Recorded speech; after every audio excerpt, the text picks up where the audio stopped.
Tra la la tra la tra la. In your snide is pleasure, boom shape pleasure.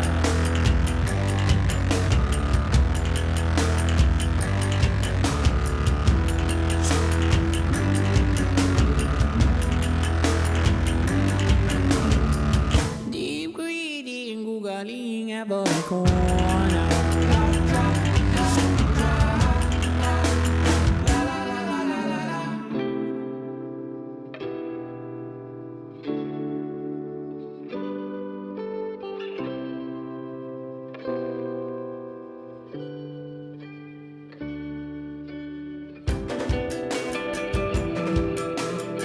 If you look at media as a whole, all of these different things, and you add up all the time that we spend on all these different devices, and you look at percentages of that time, the only media that is growing in terms of time is mobile. So TV, radio, everything is shrinking, mobile is growing. So if that's where you want to reach folks, that's where you got to go, is to mobile devices. So where are we in the adoption cycle of this? All technologies go through a very predictable curve in terms of speed of adoption and then penetration of the market. We're actually entering the late innings for both smartphones, not yet for tablets, but getting there. Should we be mobile only? Should we just say the heck with the desktop? Our answer for almost all cases is no. In fact, the way to think about it really is the world is going multi-screen. So the way to think about it is that we should be mobile too. It's a multi-screen world. You got to find ways of reaching folks through all of them. What about ad spending? Quickly, look at this. There's one thing we can learn from the history of media on this, which is that money follows eyeballs. You want to see where the spending is going? Watch where the behavior is going. Go back to this chart. The eyeballs are moving to mobile, and the money ultimately should follow. The good news is that we have a new center of attention that we can focus on and that we can do creative work on. It's harder to buy your way in on the menu. You have to earn your place on the mobile by giving the users new value, either utility or entertainment. Or you need to partner with somebody, with Pandora, with Instagram, whoever, but you need to partner in a way that adds value to the experience of the utility and doesn't distract from that one. When you start actively managing the technology maturity risk, what you'll see is you'll actually have a larger number of small initiatives going out. So we're looking at a portfolio of ideas rather than one idea that somebody thinks will fly for at 100% certain. If you start managing the category risk, that will move us away from what has been our industry's, the creative agency mantra for a long time, which is that you look for big ideas, right? Actually, when you look at any category right now in mobile, there's already a ton of things. So what you're better off is looking for those small moments, small ideas where you can actually be of value to the end user, to the audience, solve a problem.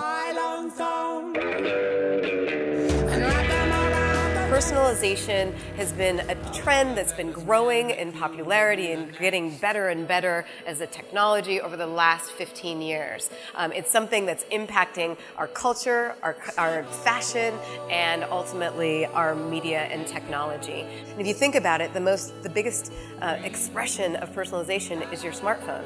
If each and every one of you were to pull out your smartphone today and look at the deck, it would tell a story about who you are, what your interests are, what you do on a daily basis, where your priorities lie in terms of how you interact with your apps. And we like to think about the mobility mindset as putting the consumer at the core. And when the consumer is at the core, we're device agnostic. As marketers, we don't want to think about how do we, divvy up between the channels of mobile and web and, this handset and tablet.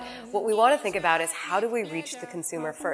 The consumer is voting with their time. They are there choosing the content and the experience they want, when they want, where they want, and how they want. And creativity is one of the big hurdles that most marketers have, especially the more creative marketers, where they feel like, boy, the screen size is so small, and how could you possibly storytell in a little tiny ad unit? And we're here to say, let's as an industry kind of reframe that whole point of view, right? The idea is that hey, there's only one ad that shows up on the screen. You have 100% share of attention. You're on the most personalized device, and you can leverage the power of data, the power of personalization to make that the most relevant message ever. And it can be both beautiful and effective. Mobile is the biggest game changer for brands and retailers. So how do you engage shoppers? How do you do business in this new construct? And how are you going to use this technology to reinvigorate your business and engage your consumers? So we think it's all about looking for the moments that matter. You want to use the right tactics, the right media, and the right levers to reach consumers at every point along this loop, to engage them before they go shopping, to give them a reason to go, to drive their behavior in the stores, to get them to purchase, and then loop it back and do it all over again. And that's what we call loyalty. Mobile connection to the physical world and consumer shopping behavior in stores is here, and it's a real thing. The technology is there to support it, and the consumer is demanding it. To be the next. I guess the big question here is, how do you take a product like this? How do you take that out to the world? Well, we actually didn't feel comfortable just sort of putting glass out for sale, big giant consumer launch. We didn't feel like that was appropriate, given the newness of the form factor, the newness of the device, the technology, and even just the sort of emerging wearable space in general. So instead of doing that big consumer launch, we actually decided to launch an initiative called #IfIHadGlass, asking people to tell us what they would do if they had glass. So you guys tell us. We're not really sure. We're overwhelmed by the response. We had a couple 100,000 submissions on those two platforms alone of people telling us what they would do if they had glass. We were so excited by the diversity of the entries, because it wasn't just a bunch of people who were really, really interested in technology. It was teachers and zookeepers and artists and chefs and firefighters, all different kinds of people who thought that there was something there in glass for them that might make their work easier, that might make their lives easier, that might just help them do something they didn't think they could otherwise do. And so we've learned quite a bit from these guys as they go along. They're regularly communicating with us about things that they find challenging, beneficial, etc. And it's helped us really make a lot more sense of the product than we ever could have had we kept it in the walls of Google.